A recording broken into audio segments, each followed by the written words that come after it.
Assalamualaikum warahmatullahi wabarakatuh. Pada video kali ini saya akan membahas tentang layer 3 network yang merupakan lanjutan dari layer OSI yang sudah kita pelajari, mulai dari physical layer pertama, dan juga layer kedua data link, dan sekarang kita akan mempelajari layer 3 network pada layer OSI yang digunakan sebagai reference model dari jaringan komputer.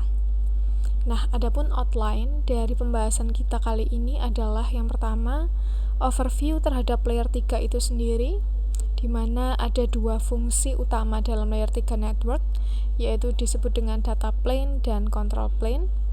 Berikutnya, kita akan coba menelusuri fungsi-fungsi yang ada di dalam sebuah router ya. Jadi router ini kan salah satu perangkat jaringan. Nah, kira-kira perangkat jaringan router ini isinya seperti apa? Kok bisa dia menghubungkan jaringan lokal ke jaringan luar? Bagaimana mekanisme yang ada di dalam alat router itu sendiri?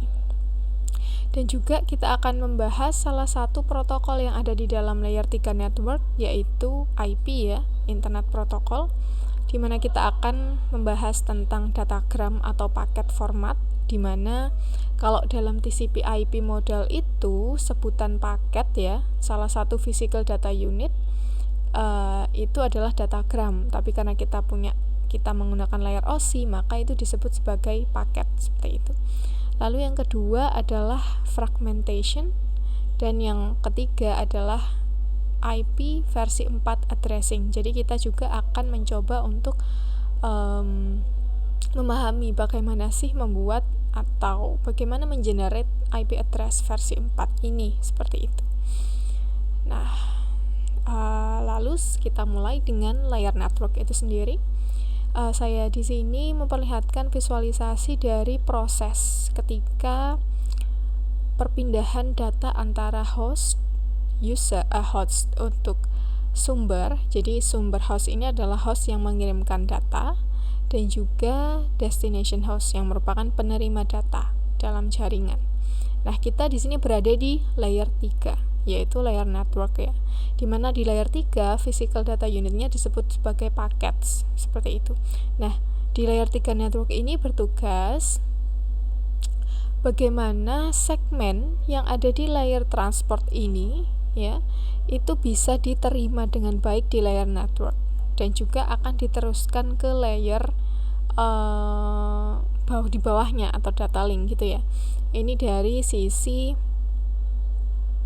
penerima, seperti itu.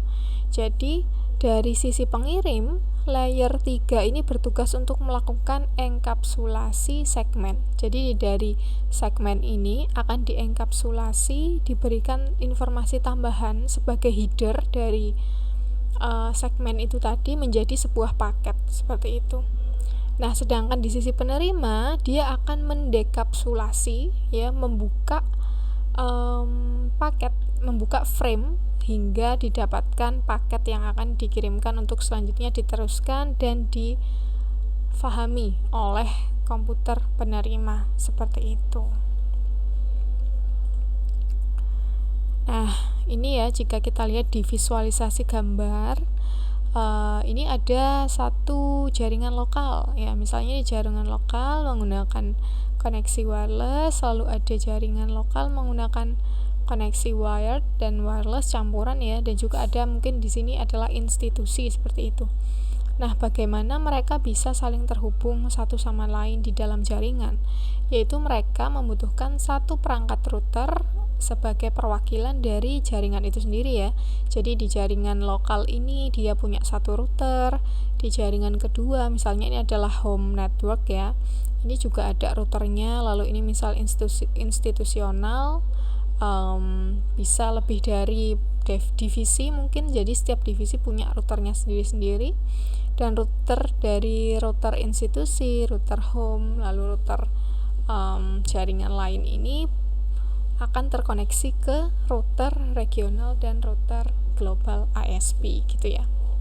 Nah, di sini di router itu dia adalah perangkat jaringan yang berada di hingga ke layer 3 ya. Jadi hingga layer network, seperti itu. Nah, Ini sebagai contoh saya ada menggunakan reference model TCP/IP ya. Jadi kalau TCP/IP itu kan cuma 5, ada physical, data link, network, transport, dan application gitu ya. Nah, di komputer sumber ini dia ada layer selain network. Maksud saya ada layer di atasnya gitu ya. Jadi kalau 7 berarti setelah network ada transportation, ada session, lalu presentation, dan application gitu ya. Itu di komputer sumber dan komputer tujuan tentunya. Tapi kalau perangkat jaringan yang berfungsi untuk meneruskan paket ya, contohnya adalah router, dia itu hanya bekerja hingga layer ketiga saja, seperti itu. Jadi dia hanya sampai di layer ketiga dan akan diteruskan ke router-router terkait hingga nantinya bisa sampai ke komputer tujuan, seperti itu. Nah, cara kerjanya seperti apa? Seperti ini ya, misalnya ini data dari application akan ke layer network dan akan ke bawah, terus akan terus dikirimkan hingga nanti bisa dibaca di layer aplikasi dari komputer penerima, seperti itu. Nah, dua kunci utama fungsi layer network ini ada dua. Yang pertama adalah data plane ya, dan yang kedua adalah control plane, di mana untuk data plane ini dia memiliki fungsi forwarding, yaitu fungsi yang memindahkan atau meneruskan paket dari input link ke output link pada router. Jadi ini sifatnya lokal per router ya. Jadi setiap router itu punya input link dan output link. Nah, di dalam router bagaimana paket ini diteruskan dari input link ke output link itu namanya adalah fungsi forwarding. Ya. Lalu yang kedua adalah control plane. Control plane adalah fungsi routing sebenarnya, yaitu routing yaitu fungsi untuk menentukan rute yang diambil paket dari sumber ke tujuan. Jadi rute yang akan digunakan ketika paket ini dikirimkan dari host sumber ke host tujuan itu seperti apa. Nah, itu diatur oleh fungsi routing di dalam control plane, seperti itu. Jika dianalogikan dalam sebuah misalnya aktivitas perjalanan, jadi data plane ini adalah proses yang harus kita lewati dari satu jalan ke jalan yang lainnya gitu. Jadi bagaimana kita keluar dari jalan tertentu. Misalnya saya masuk di jalan Panglima Sudirman. Nah, akhir dari jalan Panglima Sudirman ini sebelah mana sih? Di mana sih? Nah, proses melewati input ke output dari aktivitas perjalanan ini di suatu jalan tertentu itu disebut sebagai proses forwarding, seperti itu. Lalu untuk control plane ya, untuk routingnya itu adalah bagaimana kita merencanakan rute apa yang akan kita ambil ketika kita ingin berpindah ke suatu tempat ke tempat yang lain. Misalnya rute dari Gresik ke Surabaya itu mau lewat mana, seperti itu. Gresik, lalu melewati jalan apa saja yang harus ditempuh agar bisa menuju ke lokasi tujuan dengan tepat, seperti itu. Jadi seperti itu dua fungsi atau dua kunci utama dari fungsi layer network. Nah, jadi bila detailkan lagi ya, jadi kalau data plane ini aktivitasnya itu berada di setiap router.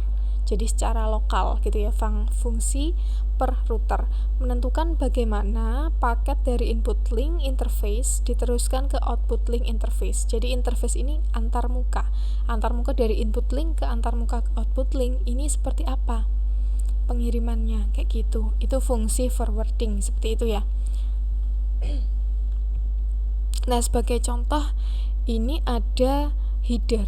Jadi di setiap paket yang akan dikirimkan itu kan ada informasi, ada header, ada trailer, seperti itu. Nah, dilihat dari header di setiap paket itu merupakan petunjuk paket ini akan dikirimkan kemana, kayak gitu.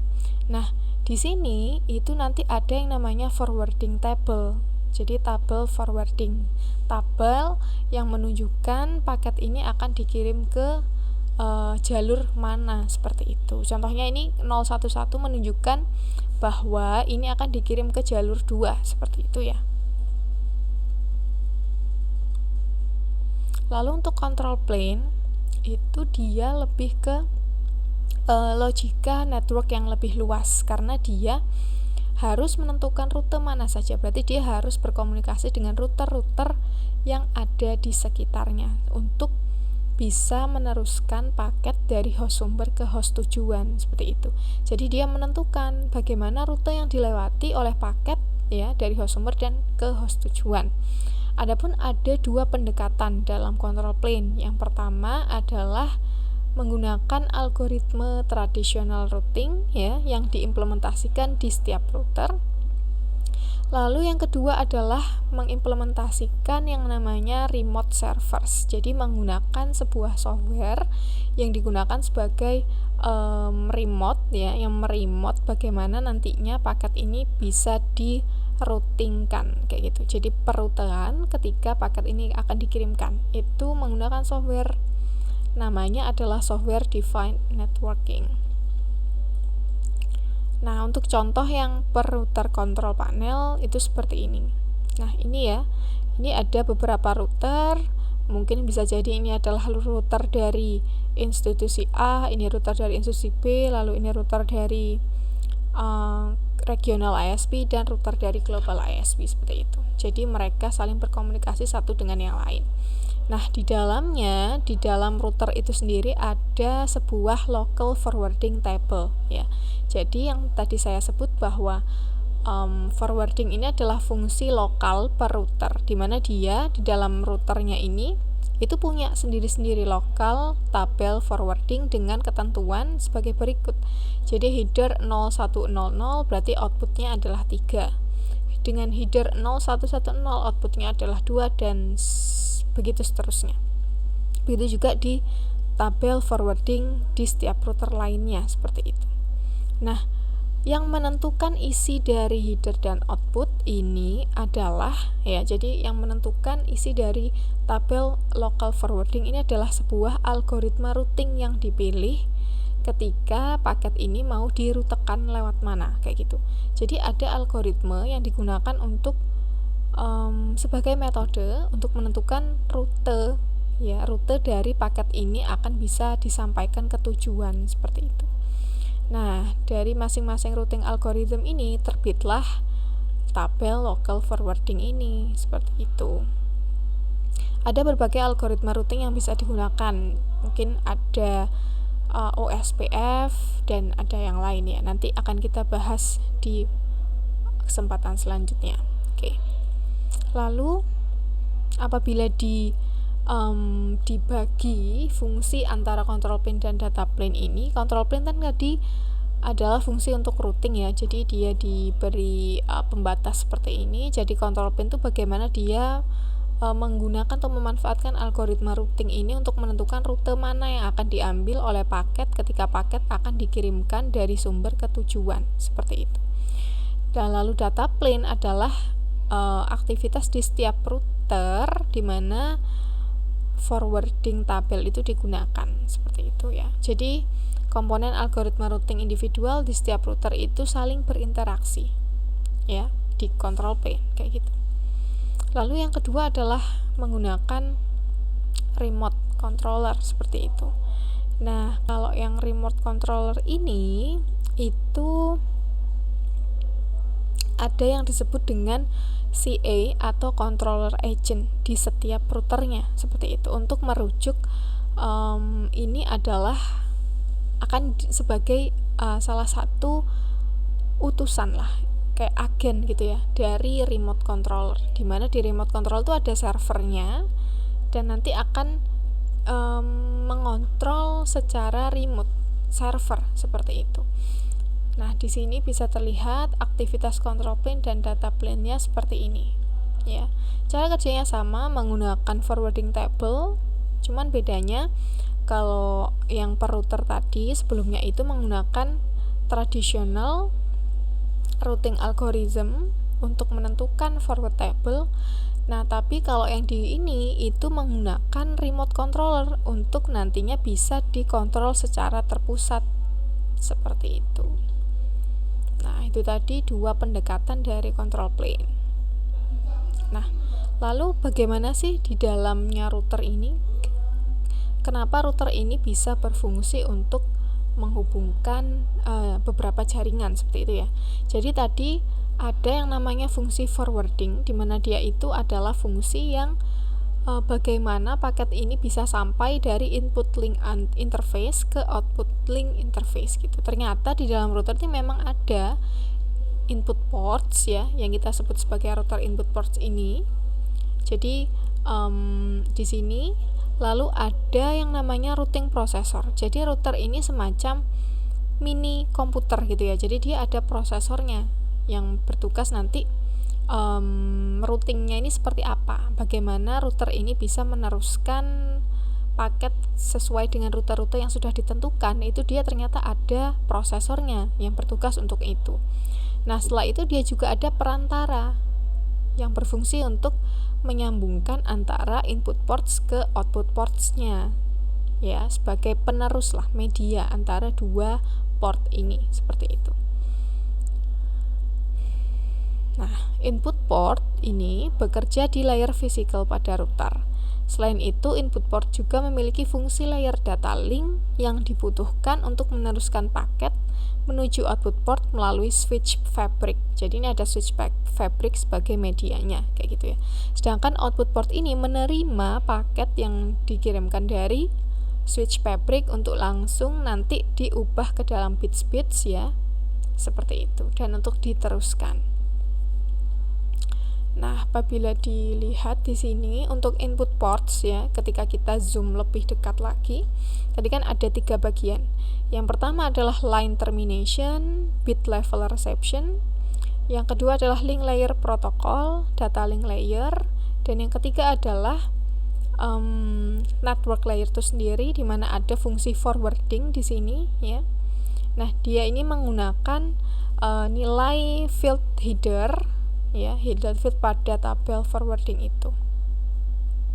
Nah, di sini juga ada kondisi queuing atau antrian. Jadi ketika paket atau datagram itu tiba lebih cepat daripada kecepatan forwarding itu sendiri ke dalam switch fabric, maka akan ada antrian di sini, seperti itu ya. Jadi kan paket-paket ini akan dikirimkan ke switch fabric di tengahnya tadi sebagai medianya untuk nanti diteruskan ke output link kayak gitu. Tapi ketika kecepatan dari pemindahan antara forwarding ini ke switch fabric itu lebih lama daripada paket yang tiba di dalam layer ketiga ini, maka akan ada antrian di dalamnya, seperti itu. Nah, jika dilihat di bagian output ports-nya seperti ini. Jadi kebalikan dari input ports-nya tadi ya. Kalau input ports tadi adalah physical, data link, lalu network layer ya. Kalau ini dia network layer, link layer, dan line termination atau physical layer. Jadi ini semacam jaringan di dalam jaringan itu sendiri. Jadi seperti itu ya. Nah, di dalam di dalam layer ketiga ini ada yang namanya buffer ya. Jadi buffer ini dibutuhkan ketika datagram atau paket itu datang lebih cepat daripada kecepatan transmisinya. Jadi buffer ini digunakan sebagai wadah untuk menampung paket-paket yang menunggu atau mengantri untuk selanjutnya dikirimkan ke layer-layer selanjutnya, seperti itu. Sehingga paket atau datagram ini bisa saja hilang karena kemacetan data dan juga buffer yang terlalu penuh, seperti itu. Nah, sehingga ada juga nanti scheduling disiplin. Jadi ada pengaturan penjadwalan yang diprioritaskan manakah paket ini yang harus segera dikirimkan, seperti itu. Jadi ada di dalamnya itu algoritma-algoritma yang digunakan. Jadi sampai sedetail itu untuk di output ports-nya. Nah, seperti itu tadi kira-kira. Jadi untuk router itu bagaimana dia bisa meneruskan paket dari host sumber ke host tujuan. Ternyata di dalamnya itu ada sebuah jaringan tersendiri ya, di mana ada input link, lalu ada switch fabric di sebagai medianya, di mana dia didukung oleh router prosesor, dan nanti akan meneruskan paket yang diterima dari input link ke output link, di mana output link itu ada buffer di sana, lalu ada layer link, ada physical juga, sehingga nanti bisa diteruskan lagi ke router lainnya seperti itu. Nah, untuk layer network itu sendiri secara umum jika dibuka ya layer network ini, dia akan ada di posisinya adalah layer ketiga, di atasnya link layer seperti ini ya. Nah, di dalam network layer ini itu sebenarnya ada beragam mekanisme protokol yang digunakan, sehingga bisa dikatakan bahwa layer network ini adalah layer yang paling kompleks dibandingkan dengan layer-layer lainnya seperti itu. Bisa dilihat di sini ada routing protocols. Ketika router ini ingin merouting ya, karena dia ada dua fungsi, ada forwarding dan ada routing. Ketika routing dia menggunakan beberapa protokol. Ada protokol yang digunakan untuk memilih jalur mana yang akan dilewati. Ada RIP, OSPF, dan BGP. Nah, dari routing protokol ini nanti akan menentukan isi dari forwarding table. Jadi kan ada header, ada values. Gimana nanti values ini menentukan paket ini akan dikirimkan ke jalur yang mana, seperti itu. Lalu di transport layer juga ada yang namanya IP protokol ya. IP protokol memiliki fungsi pengalamatan. Jadi kalau di layer 2 kemarin kita sudah membahas bahwa ada yang namanya physical addressing, di mana physical addressing ini ditujukan kepada device-device secara unik seperti itu. Nah, kalau di layer 3 ini ditambahi dengan yang namanya IP addressing. Jadi sebagai identitas sebuah host di dalam jaringan yang lebih luas seperti itu. Nah, dan juga di dalamnya ada paket handling. Jadi bagaimana penanganan paket itu diatur oleh protokol IP seperti itu. Lalu yang ketiga ada lagi yang namanya Internet Control Message Protocol. Jadi ketika ada masalah terhadap ada error ketika berada di transport layer berada di network layer ini, itu akan ditangani oleh protokol Internet Control Message seperti itu. Nah, mungkin nanti akan kita bahas yang IP dulu ya, seperti itu. Oke. Di dalam IP protokol itu juga ada format dari paket atau datagram itu sendiri gitu. Jadi kalau yang kemarin di layer 1 dan 2 layer 2 ya, layer 2 itu ada format framing. Jadi format framing ini ditentukan dari protokol apa yang digunakan. Misalnya menggunakan Ethernet frame, itu kan ada sendiri bagaimana melakukan framing itu, susunannya seperti apa. Nah, di layer 3 network itu juga ada formatnya. Format dari sebuah paket itu seperti apa sih, kayak gitu. Jadi format dari sebuah paket itu dengan lebar 32 bits ya. Di situ berisi apa aja? Ada header, di mana header itu berisi header LAN, type of service, jadi jenis layanannya apa, lalu lebarnya berapa, ada 16 bit sebagai identifier, ada fragment offset, ada beberapa macam, ada upper layer, header checksum, ada 32 bit source IP address. Jadi ini ya pengalamatan IP, dan 32 bit destination IP address. Jadi ketika paket ini dikirimkan, itu sudah ada beberapa informasi yang beserta dengan paket itu, sehingga nanti paket itu bisa dikirimkan dengan baik. Paket ini jenisnya apa sih, layanannya, lalu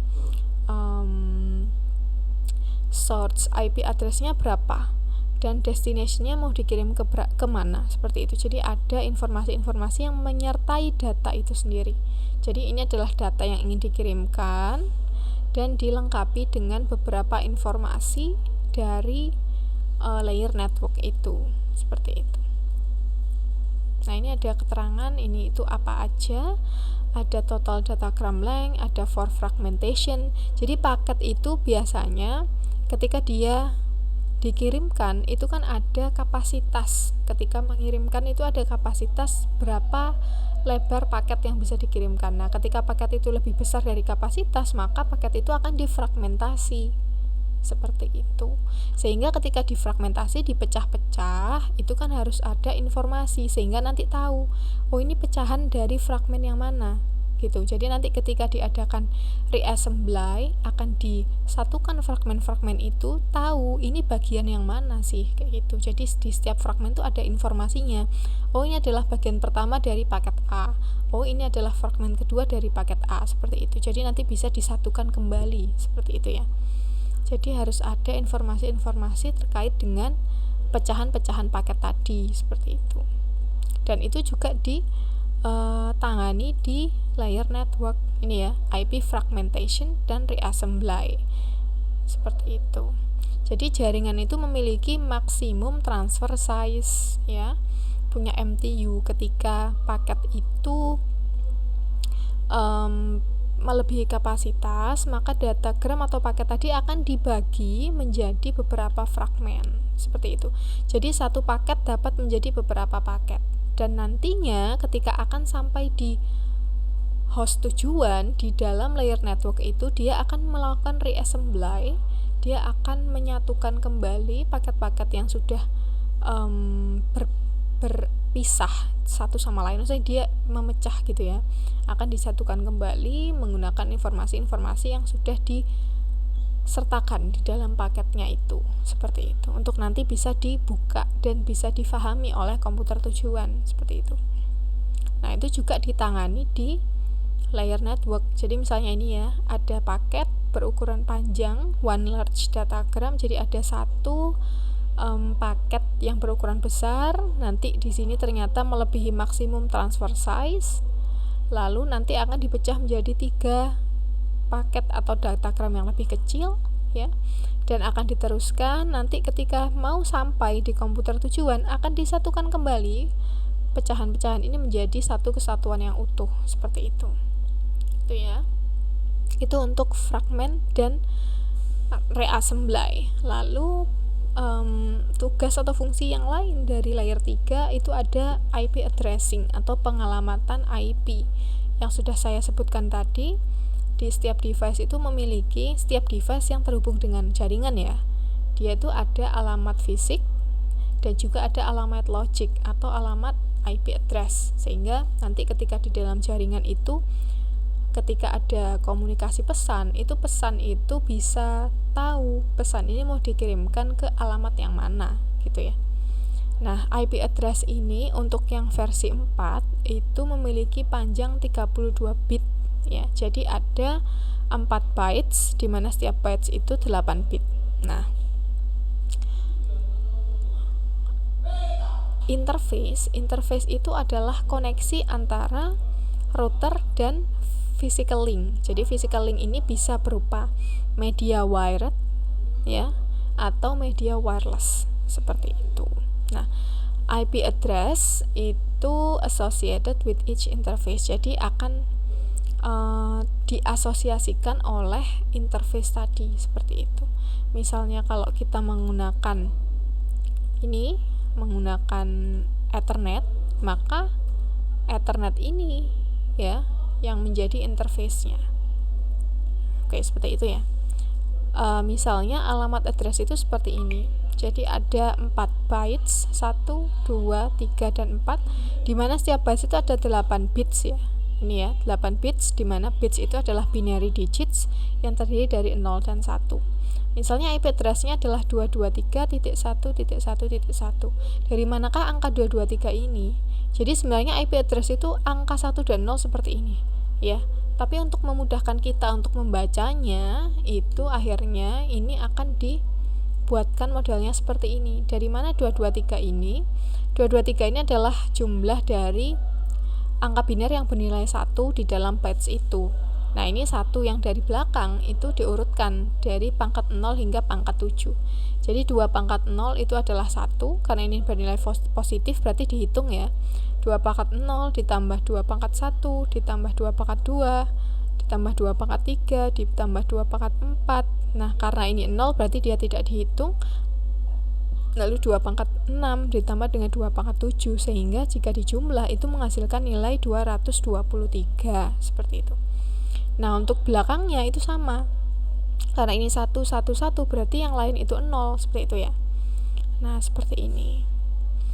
Ini adalah contoh IP address yang dimiliki oleh suatu LAN ya, misalnya ini ada router, di mana router ini ada semacam 3 interface ya, ada semacam 3 interface. Nah, dari interface yang pertama itu adalah 223.1.1.4, interface yang kedua adalah 223.1.3.27, dan interface yang ketiga adalah 223.1.2 dan .9. Jadi router itu biasanya memang memiliki lebih dari satu interface atau multiple interface seperti itu. Sedangkan kalau host itu hanya memiliki satu atau dua interface. Jadi kalau host itu, kalau hostnya wired ya wired, kalau wireless ya wireless. Tapi kalau router kan dia juga bisa menerima, ada router yang untuk wireless dan wired itu jadi satu alat gitu ya. Jadi alat itu memang bisa menangkap sinyal wired dan wireless seperti itu. Contohnya seperti ini. Nah, ini ya, wired Ethernet interface, dan yang ini adalah wireless. Yang kedua, nah itu adalah wireless. Seperti itu. Nah, lanjut. Dari tiap interface tadi itu bisa dibuatkan subnet. Jadi apa itu subnet? Subnet ini adalah bisa dibilang high order bits yang mewakili bits host seperti itu. Jadi kalau host part itu low order bits. Nah, untuk memperjelas istilah subnetting, mungkin saya akan memberikan analogi seperti ini. Nah, jadi konsep subnetting di dalam sebuah jaringan itu sebenarnya sama dengan ketika kita membuat sebuah jalan gitu ya. Jadi kan kalau jaringan itu kan berfungsi untuk mengirimkan dan menerima data seperti itu. Sama dengan ketika kita punya rumah di dalam sebuah lokasi seperti itu, dimana setiap lokasi itu ada jalan, dimana jalan ini bisa menunjukkan sebagai identifikasi ya. Dan di setiap jalan itu pasti ada rumah-rumah yang berada di jalan itu kan, seperti itu. Jadi dianalogikan topologi jaringan itu sama dengan topologi yang ada di lokasi-lokasi rumah-rumah kita berada. Jadi misalnya ini ada jalan namanya Jalan Gatot Subroto. Nah, di dalam Jalan Gatot Subroto ini ada 8 rumah yang berada di jalan itu gitu ya, dimana di 8 rumah ini dia punya satu perwakilan sebagai ketua RT-nya seperti itu ya. Nah, nanti ketika di dalam Jalan Gatot Subroto ini banyak sekali pendatang-pendatang baru, rumah-rumah baru yang dibangun, itu kira-kira nanti pasti akan membuat ketika ada paket yang dikirimkan ke rumah itu bisa jadi akan mengalami kesulitan dan kerumitan kayak gitu ya. Beda halnya nanti ketika, jadi ini ya, disamakan tadi konsepnya ketika jalan raya itu adalah Jalan Gatot Subroto. Misalnya kalau di jaringan itu ada network, alamat addressnya 192.168.1.0, lalu rumah-rumah yang berada itu disebut dengan host ya, jadi komputer-komputer yang ingin terhubung ke jaringan itu. Lalu ada satu ketua RT yang disebut sebagai komputer broadcast, IP broadcast ya. Fungsinya ketua RT itu kan untuk menyebarluaskan informasi. Nah, sama di network itu juga ada yang namanya broadcast, di mana dia berfungsi untuk menyebarkan informasi ke semua host yang ada di dalam jaringan itu. Nah, kembali lagi ke tadi, ketika ada rumah-rumah baru yang berjajaran di jalan ini, itu akan membuat rumit ketika nanti ada pengiriman dan dan agar pengalamatan ini lebih efektif gitu ya. Jadi di jalan itu dibuatkan semacam gang-gang seperti itu. Jadi nantinya tidak akan terlalu rumit ketika rumah-rumah itu banyak. Jadi bisa diakomodir ke beberapa gang seperti itu. Misalnya di Jalan Gatot Subroto tadi kan ada 8 ya, 8 rumah misalnya. Nah, ketika di Jalan Gatot Subroto dibuatkan gang-gang seperti ini, itu akan lebih enak nantinya. Nah, di Jalan Gatot Subroto ternyata ada 3 gang. Yang pertama adalah Jalan Gatot Subroto Gang 1, Gang 2, dan Gang 3, di mana setiap gang ini punya rumah-rumah yang sebagai host, dan juga ada rumah sebagai broadcast atau ketua RT-nya di setiap gang itu sebagai perwakilan. Ketika nanti ada pesan yang dikirimkan, itu akan, ketika itu adalah pesan yang ditujukan untuk ke semua orang di dalam jaringan lokal itu, maka itu akan dikirimkan oleh broadcaster tadi atau ketua RT-nya, seperti itu. Ya, seperti ini. Akan dibuatkan gang-gang seperti ini. Oke, jadi seperti itu. Jadi subnetting di sini adalah bagaimana dia mengelompokkan beberapa komputer menjadi suatu kelompok gitu ya. Seperti itu. Nah, bisa kita lihat di sini ya. Jadi di router ini dia punya 3 subnet ya. Ada 3 gang lah istilahnya seperti itu. Dan di setiap subnet itu ada kepala RT-nya atau ada perwakilannya. Misalnya di sini ada 223.1.3.27 kayak gitu ya. Nah, itu alamatnya itu harus sama dengan hostnya. Misalnya ini 223.1.3, berarti hostnya juga 223.1.3, 223.1.3 seperti itu. Jadi ini disebut sebagai network ID ya. Yang sama adalah network ID dan yang berbeda ini adalah host ID-nya kayak gitu. Jadi ketika nanti dari router akan mendapatkan paket ini dilihat IP address tujuannya itu network ID-nya berapa. Jadi tinggal dilihat network ID-nya saja. Ketika 223.1.3 berarti akan dibelokkan, akan dimasukkan ke gang yang ini, ke subnet yang ini. Tapi ketika nanti dilihat network ID dari paket yang diterima itu ternyata adalah 223.1.2 ya, itu kan berarti network ID milik subnet B misalnya, seperti itu. Lalu ketika 223.1.1 berarti dia milik network yang ini, seperti itu. Jadi subnet A, subnet B, dan subnet C, seperti itu misalnya kayak gitu. Jadi kan akan mempermudah sehingga nanti pengiriman pesan itu akan lebih cepat dan lebih tepat ya, tidak ada kesalahan karena sudah dikelompokkan satu persatu seperti ini, seperti itu. Nah, jadi setiap isolated network disebut dengan subnet. Jadi setiap kelompok jaringan yang terisolasi ini disebut sebagai networknya, disebut sebagai subnet maksud saya. Nah, di dalam penulisan pengalamatan IP itu tidak hanya 4 bytes ya, tidak hanya 4 bytes tadi, 223.1.1.0. Ada istilahnya yang namanya garing 24 ya. Garing 24 ini adalah apa? Itu adalah CIDR atau classless interdomain routing, di mana dia itu adalah porsi bits di dalam subnet part kayak gitu. Jadi address format IP address itu adalah a.b.c.d, ini adalah 4 bytes-nya /x, di mana x ini adalah jumlah bits di dalam subnet portion dari sebuah alamat. Nah, subnet portion ini nanti akan ditentukan oleh kelas di mana IP address itu berada, seperti itu. Nah, misalnya untuk subnet part ya, ini adalah host part. Jadi ada network ID, ada host ID, seperti itu. Nah, 24 ini menandakan bahwa subnet partnya itu adalah 3 byte pertama gitu ya. Jadi kalau 1 byte itu kan 8 bits. Nah, ini dikali 3 berarti 24. Berarti 24 ini adalah subnet partnya dan sisanya adalah host partnya. Mungkin akan lebih jelas ketika kita buat ini ya, nanti studi kasusnya. Nah, sebelum itu mungkin sekarang karena di dalam jaringan itu komputer harus memiliki IP address. Nah, bagaimana host ini bisa mendapatkan IP address? Ada 2 cara. Yang pertama itu secara manual melalui admin ya. Kita bisa buka kontrol panel di laptop atau komputer kita masing-masing, kita buka network configuration, lalu kita buka properties, bisa kita isikan sendiri IP address-nya secara manual. Nah, bagaimana cara membuat IP address akan kita bahas setelah ini.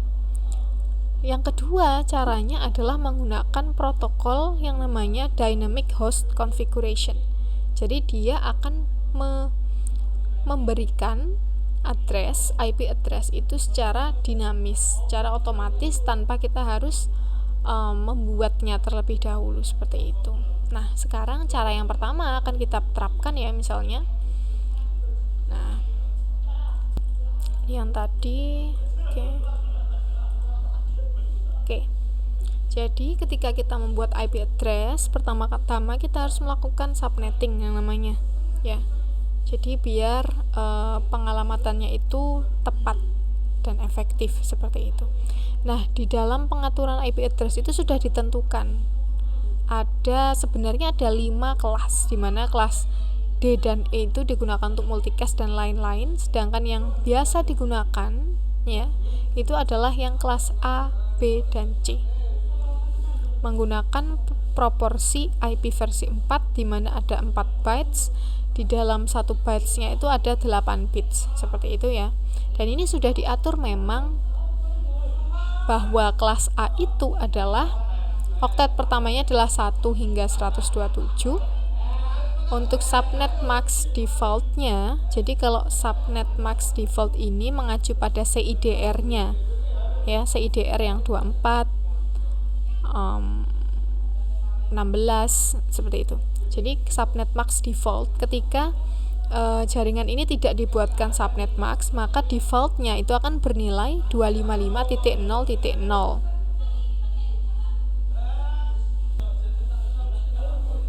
Nah, misalnya untuk kelas A, oktet pertama. Oktet ini kan bilangan 8 gitu ya. Oktet ini kan okta 8 gitu ya. Jadi bilangan pertamanya itu adalah 8 bits. 8 bits itu jika dijumlahkan bisa sampai 255. Nah, ini di dalam kelas A, B, C itu oktet pertama kelas A itu adalah 1 hingga 127 dengan subnet max defaultnya adalah 255.0.0, yang artinya nanti 255 ini digunakan sebagai network ID dan sisanya bisa digunakan sebagai host ID, seperti itu. Begitu juga dengan kelas B. Kelas B oktet pertamanya adalah 128 hingga 191. Untuk subnet max defaultnya itu adalah 255.255.0.0, di mana 2 bytes awal ini adalah network ID dan 2 bytes akhir itu adalah host ID. Begitu juga dengan kelas C ya. Kelas C ini 192 hingga 223, di mana subnet max defaultnya adalah network ID-nya adalah 3 bytes di awal dan host ID-nya adalah 1 bytes di akhir. Nah, dari sini bisa kita ambil kesimpulan bahwa pembagian kelas ini tergantung pada jumlah host nantinya yang akan kita buat di dalam sebuah jaringan. Nah, ketika host itu banyak, berarti kan harus ada alokasi nomor IP address yang lebih banyak juga kan, kayak gitu. Nah, di sini kelas A ini memiliki kombinasi nantinya IP address terbanyak karena dia memiliki 3 bytes yang digunakan sebagai host ID-nya. Sedangkan kalau kelas C itu hanya menggunakan 1 bytes akhir, seperti itu. Jadi di sini mungkin nanti hanya ada sekitar 250 host, seperti itu.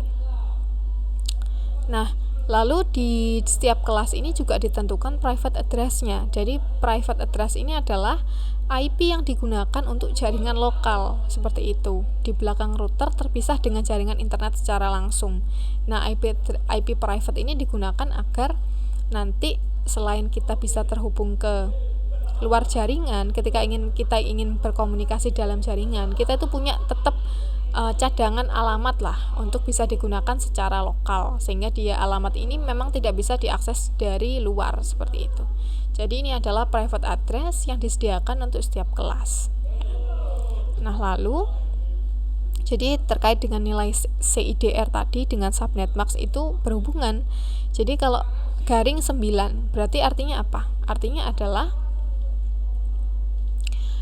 adalah bilangan 1, bilangan biner yang bernilai 1 itu ada 9, dihitung dari depan ya. Dihitung dari depan itu ada 9, di mana 8 pertama itu bernilai 255, lalu 1 di depan setelah 8 bytes itu adalah 128 kan, 2 pangkat 7 itu 128. Nah, begitu juga dengan selanjutnya, misal garing 10 berarti ada 10 angka bits yang bernilai 1 di dalam 4 bytes itu. Seperti itu. Nah, ini sudah saya sertakan di bagian notes, nanti bisa dicek ya di PowerPoint-nya, seperti itu. Sehingga nanti sampai terakhir seperti ini. Jadi nilai CIDR ini terkait dengan subnet max gitu ya. Jadi kalau subnet max default itu ada di dalam tabel yang tadi, Tapi ketika kita tentukan sendiri subnet max-nya, itu terkait dengan nilai CIDR-nya, seperti itu. Nah, nilai subnet max, nilai CIDR ini akan berpengaruh pada subnetting nantinya, tentang berapa banyak jumlah subnet, jadi berapa banyak gang yang akan dibuat, berapa banyak host yang ada di tiap subnet atau tiap gang itu, dan juga alamatnya, IP address-nya awal dan akhir itu seperti apa. Itu terkait dengan CIDR-nya tadi. Nah, caranya misalnya kita langsung praktek di sini ya, perhitungan subnetting.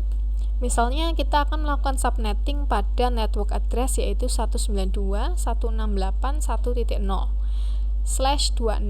ya. Jadi ini formatnya adalah A.B.C.D garing X, di mana X ini adalah jumlah bits ya. Di sini kita ubah alamat ini menjadi menjadi angka biner, akan menjadi seperti ini, 192. Berarti maksud saya untuk ininya ya, untuk 26-nya tadi akan kita ubah ke binernya. Jadi kalau 26 itu artinya bilangan satunya ini ada 26 ya. Ini kan 8 berarti 24, 25, 26 seperti itu. Berarti ini sebagai network ID. Lalu host ID-nya adalah sisanya tadi, seperti itu. Nah, untuk ini, untuk kelas C itu kan network ID-nya adalah 3. Ini ya, 3 bilangan di awal dan sisanya adalah host ID-nya, seperti itu.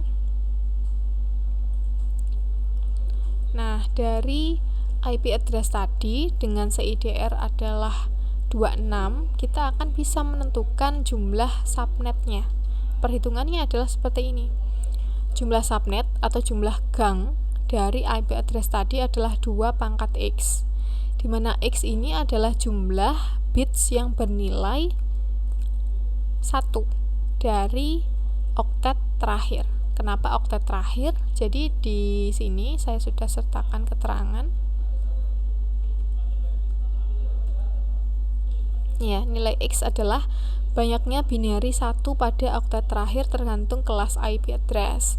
Jika oktet terakhir untuk kelas IP address adalah 3 oktet terakhir, ya. Oktet itu bilangan ininya, bilangan 8-nya itu. Kalau kelas A berarti 1, 2, 3 sampai sini ya. Nah, ini kan ada terkaitan dengan subnet max tadi.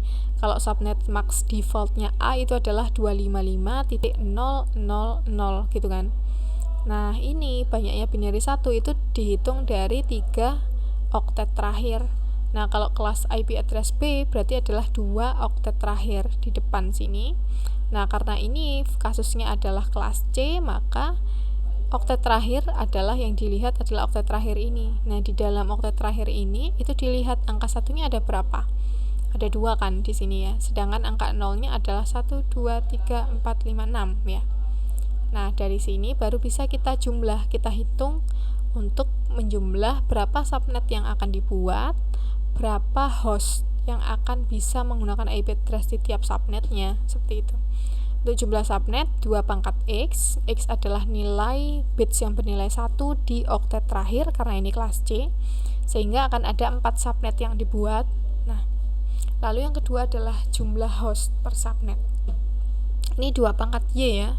Saya ada typo ini 2 pangkat Y, jadi ini adalah 2 pangkat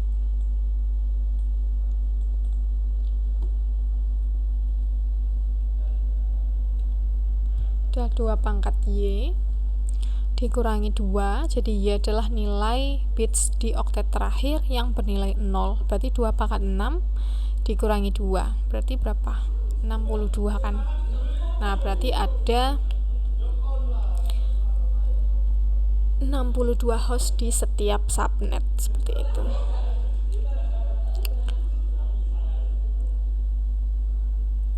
Lalu yang ketiga adalah blok subnet. Maksudnya di dalam subnet itu ada berapa blok kayak gitu ya. Ada berapa subnet itu dijumlahkan dari 256 dikurangi 192. Nah, nilai 192 ini didapatkan dari jumlah nilai dari oktet terakhir di subnet max dijumlahkan menjadi nilai desimal. Kalau 1 di depan ini berarti kan 2 pangkat 7 ya. 2 pangkat 7 itu 128. Lalu ini adalah 2 pangkat 6. 2 pangkat 6 adalah 64. Berarti 128 ditambah 64 itu adalah 192. Nah, berarti ada 64 blok di tiap subnet, seperti itu. Lalu yang terakhir, kita harus menentukan ketua RT dari setiap subnet atau ketua yang digunakan, alamat yang digunakan untuk membroadcast informasi ke host-host yang ada di dalam setiap subnet. Nah, IP broadcast ini adalah satu angka sebelum subnet berikutnya. Nah, jadi dari perhitungan subnetting ini, kita bisa akhirnya membuat IP address dari subnet. Nah, misalnya subnetannya tadi ada berapa? Ada 4 ya, berarti ada 4 kolom. 1, 2, 3, 4, ada 4 buah subnet.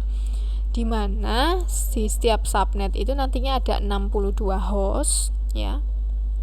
Lalu di tiap blok subnet itu bernilai 64. Jadi 0 hingga 64. 64 adalah nilai Z tadi, 256 dikurangi 192. Dan ini akan berlanjut, 64 ditambah 64 berapa? 128. 128 ditambah 64 berapa? 192, kayak gitu. Nah, untuk host pertama, jadi komputer pertama yang ada di subnet ini itu bisa dimulai dengan 192.168.1.1 seperti itu. Hingga nanti host terakhir adalah 192.168.1.62. Kenapa 62? Harus disisakan 1 sebagai IP broadcast-nya, seperti itu, sebelum nanti di subnet, blok subnet berikutnya. Blok subnet berikutnya adalah 64. Berarti host pertama adalah setelah 64, 65 ya. Lalu host terakhirnya adalah 126. Broadcast-nya adalah 127. Jadi broadcast ini adalah satu angka sebelum subnet berikutnya gitu ya. Jadi ini 128, ini 127 kayak gitu. 128. Lalu berarti host pertamanya adalah 129 dan host terakhirnya adalah 190. Untuk broadcast 191 dan begitu seterusnya hingga selesai. Nah, seperti itu.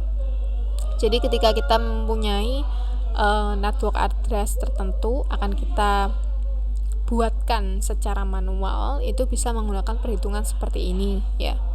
Nah, untuk latihan agar bisa mempraktekkan perhitungan subnetting, silahkan kalian tentukan jumlah subnet, jumlah host per subnet, blok subnet, dan alamat host broadcast untuk IP address kelas A dan B berikut ini.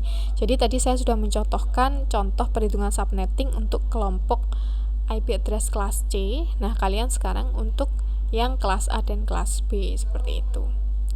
Jadi ini ada 4 buah network address dengan CIDR-nya. Di setiap nomor ini kalian buatkan seperti tadi. Ada blok subnet, ada jumlah subnet, jumlah host per subnet, dan alamat host broadcast. Seperti itu ya. Jadi ini nanti dikerjakan, bisa dibuatkan mungkin dalam dokumen Excel ya, boleh dari Excel atau Word, diberi nama dan nanti dikumpulkan sebagai latihan ya, akan dikumpulkan di Spada seperti itu. Nah, seperti itu. Untuk selanjutnya itu adalah bagaimana kita mendapatkan IP address secara otomatis menggunakan yang namanya Dynamic Host Configuration Protocol. Jadi ini adalah sebuah protokol yang memperbolehkan komputer itu mendapatkan IP address dari network server pada saat dia join network gitu ya. Jadi dynamic, secara dinamis. Jadi di dalam laptop kita itu sebenarnya ada pengaturan IP address-nya itu mau dibuat otomatis menggunakan DHCP atau manually. Kalau manually berarti kita harus menghitung subnetting yang sebelumnya. Kita harus buatlah hitung-hitungan. Misalnya kita mau buat jaringan LAN, kita buat sendiri IP address-nya masing-masing komputer gitu. Nah, ketika kita milih otomatis berarti kita menggunakan protokol yang namanya DHCP, di mana DHCP ini cara kerjanya seperti ini skenarionya. Jadi adalah DHCP client server.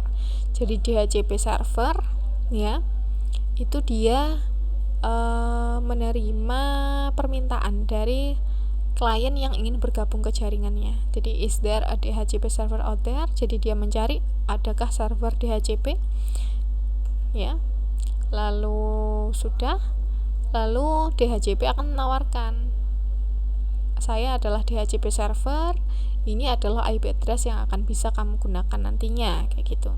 Dia akan memberikan IP address ke klien tadi. Lalu setelah itu laptop atau klien tadi akan menerima, oke, I will take that IP address, gitu ya. Saya akan menggunakan IP address itu, ya, akan dicatat nantinya di server. Oke, kamu telah mendapatkan IP address itu. Jadi secara otomatis dari server ke klien mencari adakah DHCP server, nanti DHCP server menawarkan kamu bisa menggunakan alamat IP address ini, lalu nanti kliennya konfirmasi, ya saya akan menggunakan IP address berikut ini. Berarti nanti DHCP akan memberikan ACK atau acknowledgement, oke, kamu akan saya catat sebagai IP address itu. Nah, seperti itu yang terjadi ketika kita menggunakan IP address secara otomatis menggunakan protokol DHCP, seperti itu. Nah, seperti itu ya. Oke, jadi itu saja untuk materi layer network bagian pertama.